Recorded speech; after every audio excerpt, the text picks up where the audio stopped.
사랑하는 유초등부 어린이 여러분, 오늘도 우리 함께 예배할 때에 하나님의 은혜와 사랑과 축복이 넘쳐나시기를 기도합니다.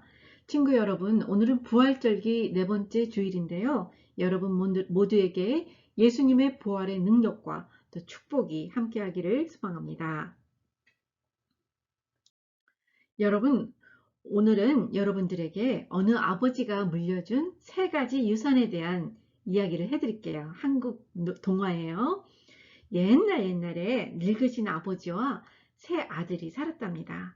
그러던 어느 날 아버지는 세 가지 유산을 남기고 돌아가셨어요. 키가 큰 첫째는 지팡이를 가졌고, 힘이 센 둘째는 괴짝을, 그리고 노래를 잘하는 막내는 피리를 가졌답니다.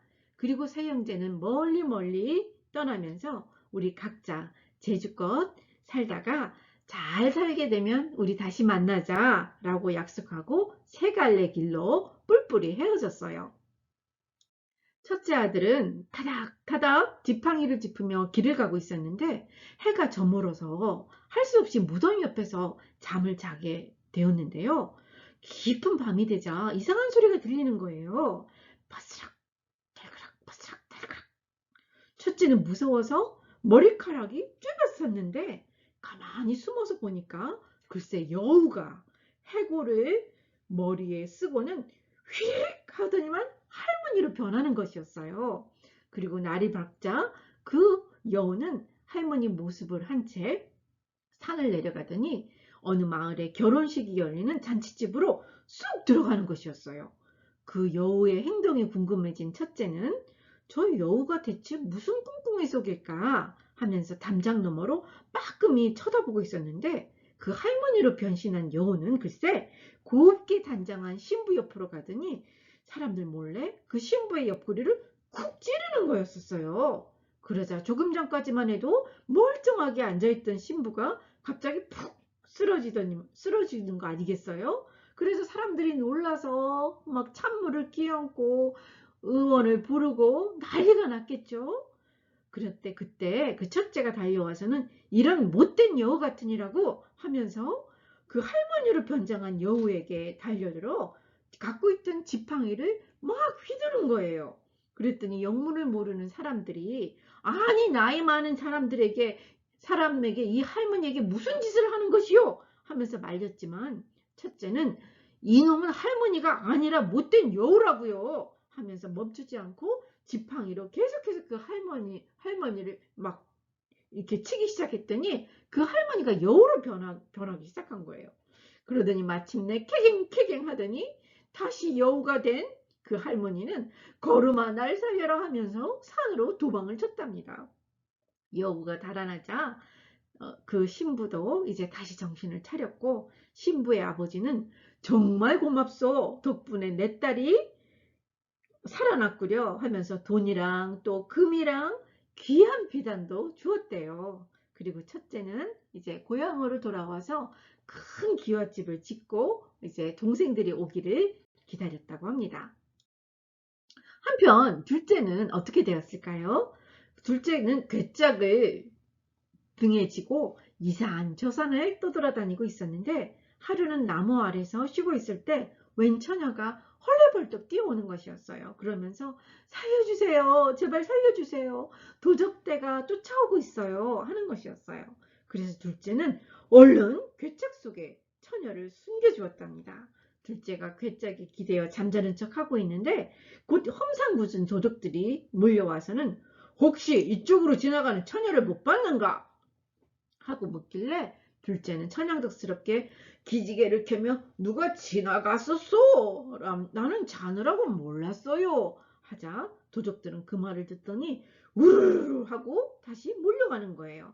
그래서 둘째는 그 도적들이 가고 난 다음에 처녀를 괴짝에서 꺼내주었더니 살려주어서 정말 고맙습니다 라며 처녀는 눈물을 글썽거리더니 저 도적들이 우리 가족을 모두 다 죽여서 저 혼자만 남게 되었으니 제발 부디 저를 데려다 주세요 하고 말하는 것이었어요. 그래서 둘째는 처녀를 데리고 고향집으로 돌아와 그녀와 결혼해서 첫째 형이 지어놓은 기와집에서 행복하게 살면서 이제 막내 동생을 기다리게 되었답니다.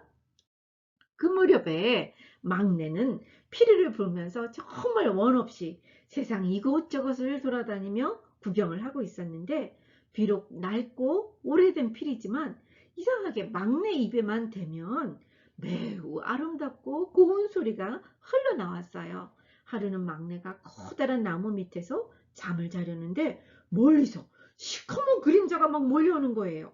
눈을 비비고 다시 보니 세상에 무서운 호랑이들이 어흥거리면서 혀를 날름날름거리며 뛰어오는 거예요. 그래서 막내는 놀라가지고 나무 위로 휘르륵 잽싸게 올라갔어요. 그러면서 여기까지는 못 올라오겠지 라고 생각을 하고 있었는데요. 그런데 그 호랑이들이 나무 밑에 오더니 벼랑간 목마를 타기 시작하는 거예요. 이제 맨 위에 호랑이가 앞발을 쭉 뻗기만 하면 꼼짝없이 이제 잡혀서 죽게 생기던 막내는 등골이 오싹하고 눈앞이 깜깜해졌지만, 에이, 이왕 죽을 바에야 이 피리나 실컷 불어보자 라고 하면서 눈을 딱 감고 닐기리 이러면서 피리를 불기 시작했어요.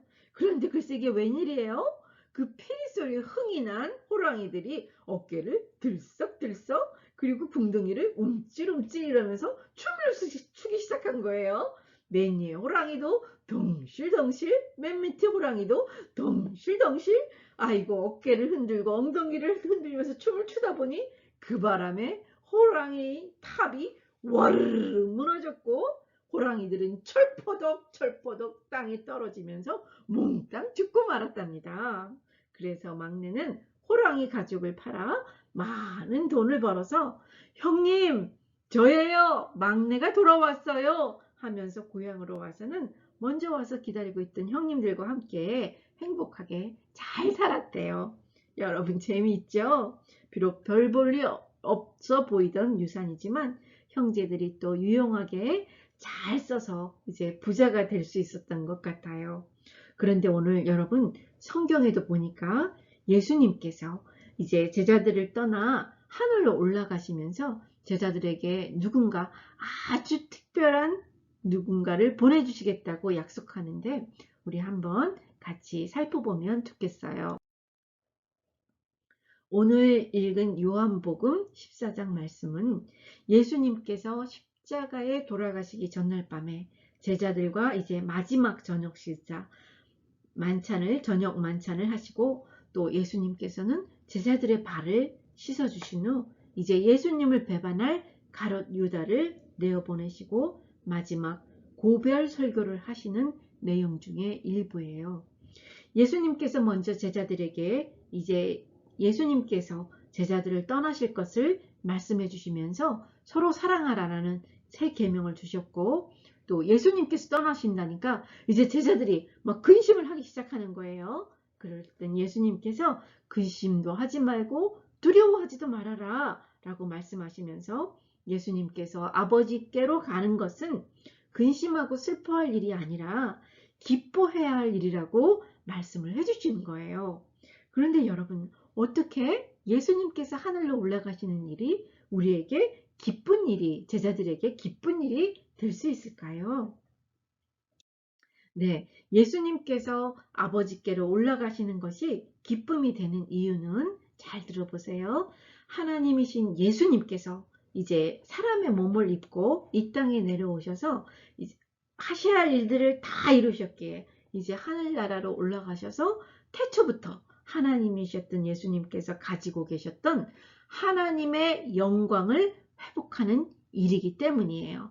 그리고 두 번째는 하나님 아버지께로 올라가신다는 것은 이제 예수님께서 하실 일들을 다 하셨어요. 그죠? 십자가에 돌아가셔서 우리의 죄를 용서하시고 또 의롭다 하시기 위해서 예수님께서 하실 일들을 다 완성하셨기 때문에 이제 제자들인 우리가 예수님께서 예비하신 모든 은혜를 이제 우리가 누리게 되었다는 것 때문에 기뻐하라는 것이고요. 근심하지 말라는 것이고요. 세 번째는 예수님께서 하늘나라에 올라가셔서 이제 하나님 우편에 앉으셔서 왕으로 다스리면서 이제 우리가 예수님 이름으로 기도하면 예수님께서 우리의 기도에 응답해 주심으로 우리 안에 또 기쁨이 넘치게 된다는 그 이유 때문이고요. 또 네 번째, 마지막으로는 예수님께서 하나님 아버지께 가심으로 성령 하나님, 즉 더 홀리 스피릿을 우리에게 보내주셔서 성령님을 통해서 우리가 많은 축복을 누리고 또 예수님과 함께 있을 수 있기 때문이에요. 그래서 예수님께서는 하늘로 올라가시는 것이 슬픔이 아니라 오히려 기쁨이라고 말씀하고 계시는 거랍니다. 사랑하는 여러분, 예수님으로 말미암아 이런 많은 축복들을, 은혜들을 누리는 우리 모두가 되기를 소망합니다. 네, 아멘이시죠? 예. 그리고 또 예수님께서 떠나실 것을 말씀하시자 제자들이 이제 막 근심하고 또 두려워해요.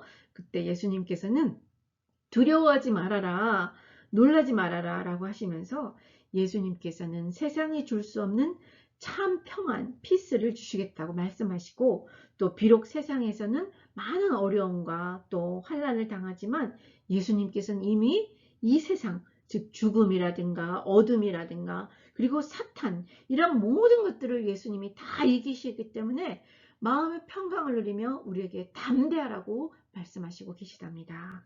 그렇습니다. 예수님 안에서는 참 평강이 있습니다. 왜냐하면 예수님은 평강의 왕이시기 때문이에요. 그래서 이사야서 9장 6절에 보면 이렇게 말씀하시고 계세요. 한 아기가 우리에게 낳고 한 아들을 우리에게 주신 바 되었는데 그의 어깨에는 정사를 메었고 그의 이름은 기묘자라 묘사라 전능하신 하나님이시라 영존하시는 아버지라 평강의 왕이라 프린스 오브 피스라고 했어요. 그런데 여러분, 예수님께서 하늘로 올라가시면서 제자들에게 이렇게 기쁨과 또 평안을 누릴 수 있도록 해주시고 또 사랑할 수 있는 힘도 주시는 아주 특별한 분을 우리에게 보내주실 거라고 약속하셨는데요. 그분이 누구신지 아세요? 네, 여러분 아마 아실 것 같아요. 네, 여러분, 그분은 좀 전에 말씀드린 성령 하나님이세요. 즉 영어로는 advocate, 한국말로는 보혜사라고 번역이 되어 있는데요. 성령 하나님께서는 택하신 백성들을 보호해 주시고 또 도와주시며 여러 가지 은혜를 내려주실 뿐만 아니라 우리에게 참 진리를 가르쳐 주시는 분이시랍니다. 성령님께서는 오늘 읽은 본문 17절에 말씀하신 대로 우리가 알든 또는 느끼든 느끼지 못하든 우리 안에 늘 함께 계시는 분이세요.